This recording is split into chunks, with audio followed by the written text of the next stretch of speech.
दोस्तों, हाल ही के राज्यसभा चुनाव के नतीजे अभी आए ही थे कि बीजेपी ने 2011 के देश को हिला देने वाले मुद्दे की यादें ताजा कर दी। पॉलिटिक्स और जीवन दोनों में नॉस्टैल्जिया एक अच्छी खासी स्पेस रखता है, और जब कांग्रेस की बात आती है तो जितनी बार नॉस्टैल्जिक होकर उससे जुड़ी घटनाओं को याद किया जाए उतना कम है। दोस्तों, 2008 में कुछ ऐसा घटित हुआ जिसने देश के सामने कांग्रेस का एक नया पहलू एक्सपोज करके रख दिया। 17 मार्च को बीजेपी ने एक्स पर एक पोस्ट में 2011 के विकीलीक्स के एक केबल का हवाला देते हुए कांग्रेस के सत्ता में रहने के स्टाइल को हाईलाइट किया। दरअसल बात हाल ही में हुए राज्यसभा चुनावों से जुड़ी लगती है और शायद इसी के चलते बीजेपी ने यह पोस्ट किया। खबरों के अनुसार कांग्रेस ने बीजेपी एमएलए और कैबिनेट मंत्री अनिल विज द्वारा डाले गए वोट पर आपत्ति जताई है। दूसरी तरफ बीजेपी ने भी कांग्रेस विधायकों परमवीर सिंह और भारत बेनीवाल द्वारा डाले गए वोटों पर आपत्ति जताई है।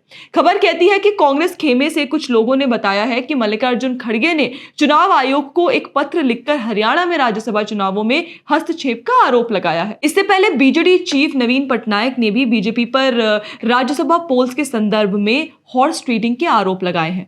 मीडिया द्वारा सवाल किए जाने पर पटनायक ने कहा कि कर्नाटक से खबर आ रही है कि बीजेपी ने एमएलए वोट खरीदने के लिए उन्हें ब्लैंक चेक्स थमाने की कोशिश की। उधर कर्नाटक डिप्टी मुख्यमंत्री डीके शिव कुमार ने भी ऐसे ही आरोप लगाते हुए कहा कि यह ऑपरेशन कमल के अंतर्गत हो रहा है। इसके बाद बीजेपी ने 2011 में पब्लिश हुए विकीलीक्स की उस खबर की याद दिलाई जिसने देश भर में पॉलिटिकल लैंडस्केप को झंझोड़ कर रख दिया था।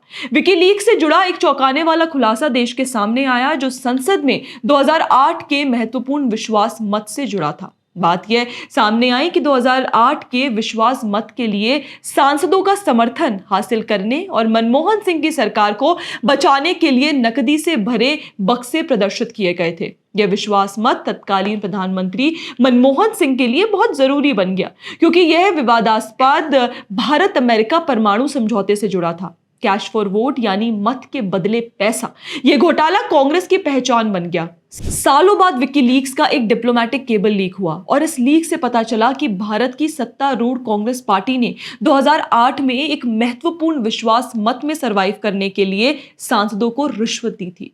हुआ यह था कि 2008 में एक विशेष सत्र आयोजित किया गया था। यूनाइटेड प्रोग्रेसिव अलायंस यानी यूपीए गवर्नमेंट ने फ्लोर टेस्ट के लिए तब ऑप्ट किया जब उसका साथ 4 लेफ्ट पार्टीज ने छोड़ दिया और सपोर्ट विड्रॉ कर लिया। गौर करने वाली बात यह है कि यह सब 2009 के लोकसभा चुनाव से एक साल पहले हो रहा था।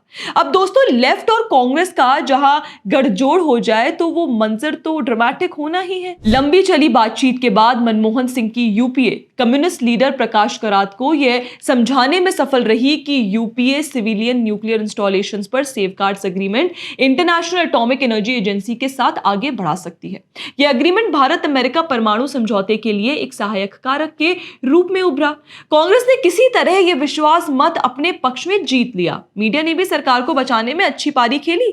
मीडिया के एक जाने माने बॉक्सर, मेरा मतलब धुरंधर राजदीप सरदेसाई का मनमोहन सिंह सरकार को बचाने में अच्छा योगदान भी था। कहां मैं आज राजदीप सरदेसाई की मैं खुलकर आलोचना करता हूं। क्यों करता हूं? 2008 में आपको ध्यान होगा कैश फॉर वोट कांड हुआ था। मनमोहन सिंह की सरकार उस वक्त गिर जाती अगर एक स्टिंग ऑपरेशन जो राजदीप सरदेसाई जिस चैनल के हेड थे वो चैनल अगर प्रसारित कर देता, क्योंकि उस दिन जो है मनमोहन सिंह की सरकार को बचाने के लिए जो पैसे का लेन देन हुआ था उस सब पे एक स्टिंग ऑपरेशन हो गया था। राजदीप सरदेसाई उस स्टिंग ऑपरेशन को देखने के बाद एज ए संपादक निर्णय लेते हैं कि मैं इसको अभी टेलीकास्ट नहीं करूंगा, मैं पहले इसकी जांच करूंगा।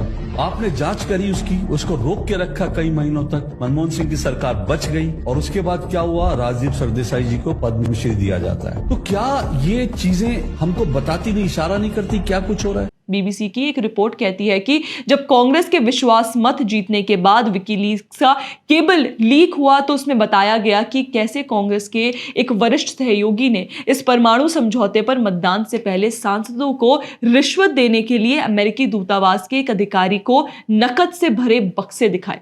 इस पूरे विवाद ने कांग्रेस के सत्ता में बने रहने के लिए अनैतिक तरीकों का इस्तेमाल करने की आदत का एक बार फिर पर्दाफाश किया और यह संदेश स्पष्ट किया कि एक पार्टी लोकतांत्रिक नैतिकता से बहुत अधिक प्राथमिकता अपने राजनीतिक अस्तित्व को देती है। पॉलिटिकल मैनिपुलेशन की मास्टर कांग्रेस आज तक इन प्रतिभाओं की गुड़ी है और इनका पूरा पूरा इस्तेमाल आज भी राजनीति में करती है।